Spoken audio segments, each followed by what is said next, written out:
Hi, all. Hope everyone is having a great day. I sure am. Well, as most of you already know, I hope, because you definitely watched my recent summoning session video, I finally managed to pull a new 5-star, and it was Gala Notte. In today's video, I'm going to go over her kit with you, so you can make an informed decision on whether or not to pull for her. I was also going to include a breakdown on Humid's kit as well, because he is very useful and he's got an interesting kit, but my analysis ended up being a bit long for Notte, so I'll do a separate video on Humid's in the future. I'm going to navigate over to the team screen so you guys can see what I'm talking about. I really love the design of this character, though I do have to say it is a tad frustrating that they don't have the dagger available other than the Alberian Battle Royal that's in her picture, because it's super cute and I suck at the Alberian Battle Royal. I'm actually going to have to grind ADR and try and get it before it leaves the store. I absolutely love her Metamorphosis ability and how she turns into Adult Notte. I think they were really creative with both the transformation as well as her kit. They do normally give the most broken abilities to Gala units, so it isn't a shock per se, but I think they did it creatively and in an aesthetically pleasing way with Notte at least. Okay, so let's take a look at her kit. Honestly, when they released the Gala Notte preview and I was able to get a good look at her kit, I really felt like she was ideal for taking on Legend Ciela, and I'm sure that was the point, to push people to blow their stash or buy Dia like I ended up doing.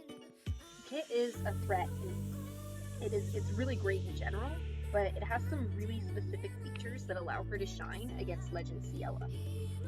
Notte is a dagger unit, which is great to begin with. Dagger units are my favorite for pure playstyle. They feel snappy and smooth at the same time, and when you get used to the timing of combos through practice, the chain always feels really satisfying. Notte is no different. I ran her through some practice to get the feel for her unit, and she has the same snappy movement that I've come to love from Dagger. So, despite her unique animations, no worries that it affects the feel of playing her character. So, now, her abilities. Let's start with the basics. Notte is Bog and Freezing resistant, which is great because my least favorite affliction to be afflicted with is Bog. She also has 20% flurry strength when the combo count is 15 or higher, which is absolutely fabulous. I love flurry strength. It's easy to get stacks with the dagger, and it always feels like a really rewarding buff to me. Her co-ability increases the entire team's crit rate by 5%, which once again is pretty fabulous. Her co-ability chain is an increase to each team member's dragon gauge by 3% for every 70 hit combo, if the ally is wind attuned. That last one is kind of meh, but it's still helpful. A 70 hit combo can be difficult to actually hit in fights with a lot of mechanics, so the actual applicability of this would probably vary significantly from fight to fight, in my opinion.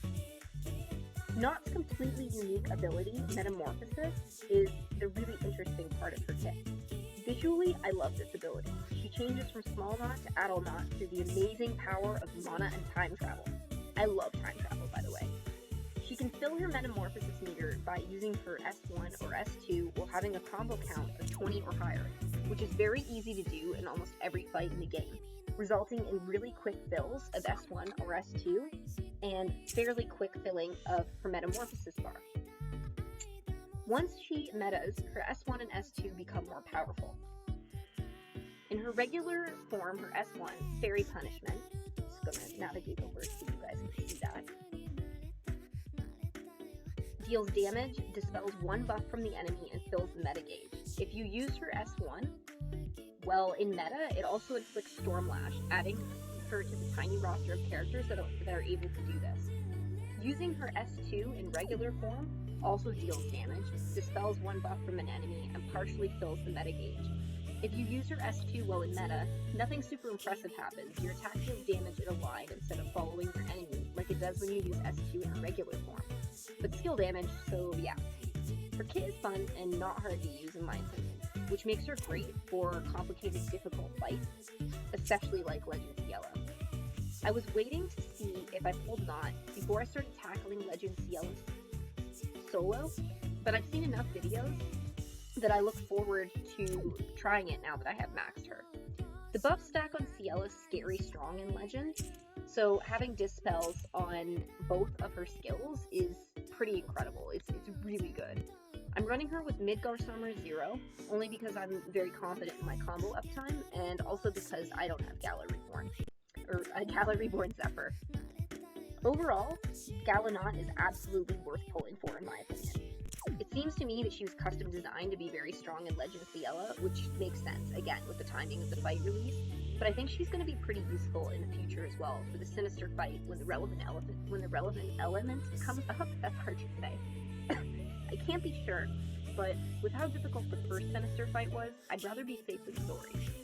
Also, because she is on this Gala Dragalia banner, if you get close to sparking while pulling for her, you might consider pulling to 300 and sparking one of the recent important units if you missed any like me, like Gala Reborn Jean or Gala Shell.